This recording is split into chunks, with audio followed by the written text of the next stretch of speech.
समय बड़ा बलवान होता है। कभी बीजेपी के नाम पर किसी को भी चुनाव लड़ा दीजिए, वो जीत जाता है। आज आलम यह है कि बीजेपी के नाम पर वोट नहीं मिल पा रहा है। नतीजा, अपने केंद्र के मंत्रियों को विधानसभा चुनाव लड़वाने के लिए बीजेपी ने जो रणनीति बनाई है और जो बड़े बड़े नेताओं को विधानसभा चुनाव में भेज दिया है, उतार दिया है, वो बताता है कि समय एक साथ नहीं होता है। याद कीजिएगा, हर हर मोदी घर घर मोदी के नारे से एक समय देश गुंजायमान होता था। ऐसा लगता था कि मोदी का कोई काठी नहीं है, मोदी जी जो कह देंगे वो होगा ही। लेकिन अब ऐसा नहीं है। मध्य प्रदेश के चुनाव को अगर हम समझना चाहें या कोई भी जनता समझना चाहे तो उसकी एक ही टिप्पणी होगी कि मध्य प्रदेश में बीजेपी की हालत खराब है। अब पूछेंगे कैसे? अगर हालत खराब नहीं है तो ऐसी नौबत क्यों आ पड़ी है कि आप केंद्र के 3 मंत्रियों को उठा करके आप विधानसभा चुनाव लड़वा रहे हैं? इस बात का जवाब दे दीजिए। इसी सवाल के जवाब में सारे उत्तर मिलेंगे आपको। जाहिर सी बात है, भरोसा नहीं है। किस पर भरोसा नहीं है?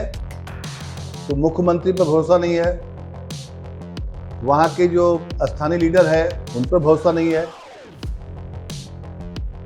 बीजेपी इसको मास्टर स्ट्रोक बता रही है। ऐसे पहले कभी नहीं हुआ है कि कोई केंद्र का मंत्री विधानसभा चुनाव लड़े। सांसद लोग चुनाव लड़ते रहे हैं, ये कोई नई बात नहीं है। लेकिन बीजेपी परसेप्शन की लड़ाई से जो चुनाव जीतते आ रही थी, अब खेल बदल गया है। खेल कैसे बदला है?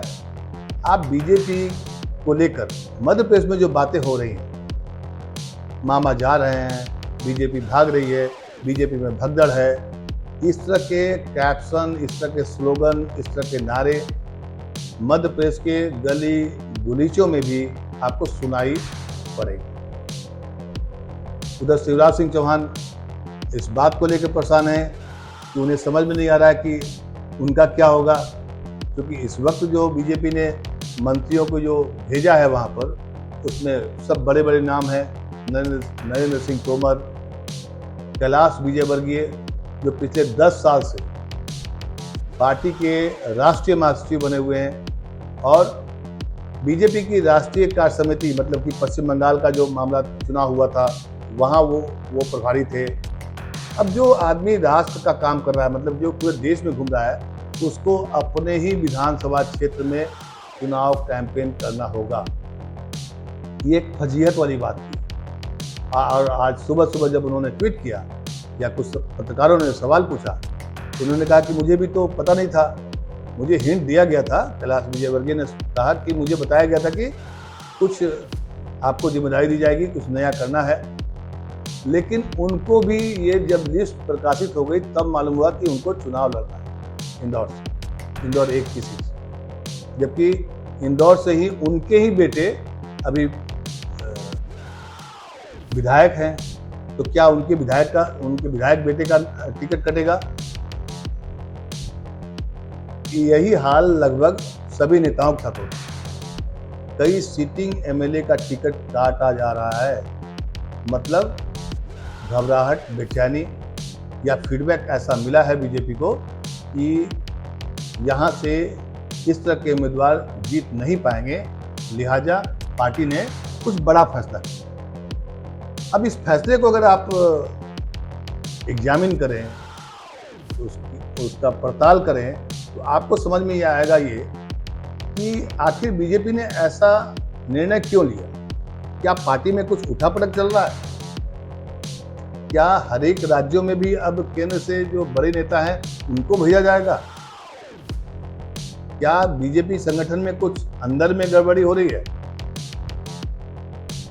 क्योंकि जो 18 साल से जो सीएम है, आप उनके कामकाज के आधार पर वोट नहीं मांग करके आप कांग्रेस को कोस रहे हैं उसी राज्य में जहां आपकी 18 साल 19 साल से सरकारें हैं और एक ही मुख्यमंत्री 3 बार लगातार वहां पर काम किया है।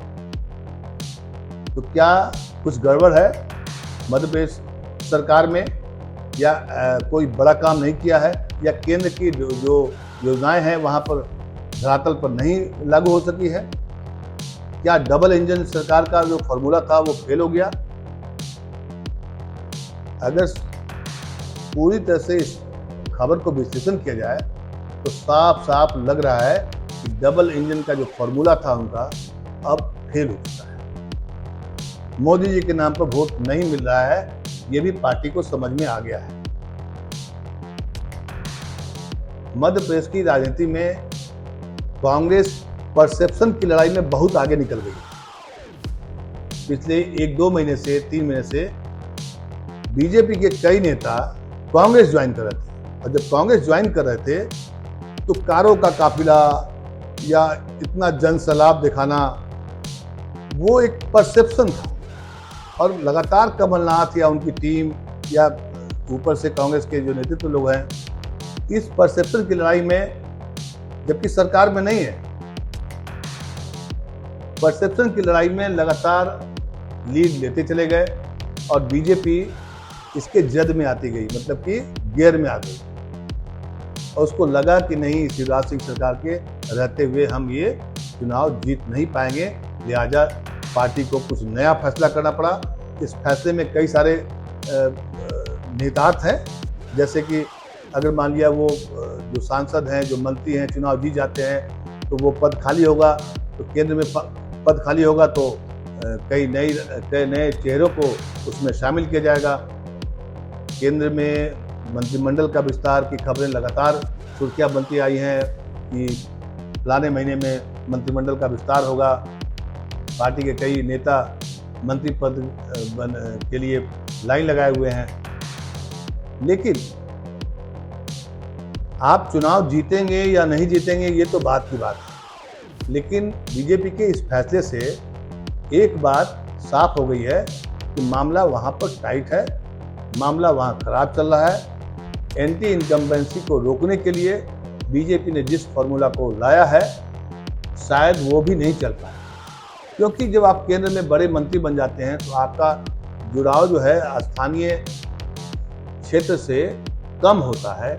आप देश का दौरा करने लगते हैं, आप केंद्र सरकार की नीतियों के बारे में बात करते हैं। अब अचानक आपको राज्य सरकार की नीतियों का बखान करना है, तो बखान कैसे करेंगे? शिवराज सिंह चौहान को तो बिल्कुल साइड कर दिया गया है। चर्चा यहाँ तक है कि उनका भी टिकट कटेगा। अगर उनका टिकट कट जाता है तो फिर आप किस मुंह से आप जाएंगे चुनाव मांगने के लिए? कैसे चुनाव मांगेंगे आप?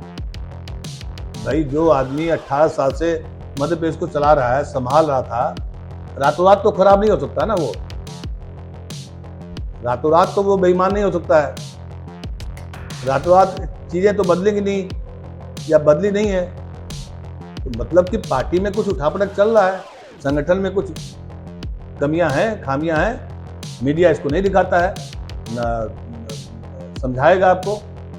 लेकिन केंद्रीय नेतृत्व जो है बीजेपी का इस बार पसोपेश में पड़ गया है, और अब उसको आशा है कि ये जो नए फॉर्मूला आया है कि मंत्री लोग जाएंगे चुनाव में प्रचार करेंगे, और उससे शायद कुछ मामला बने। कुल मिलाकर के मध्य प्रदेश का चुनाव जो है, अगर आप परसेप्शन के नज़रिए से देखें तो बीजेपी हार चुकी है।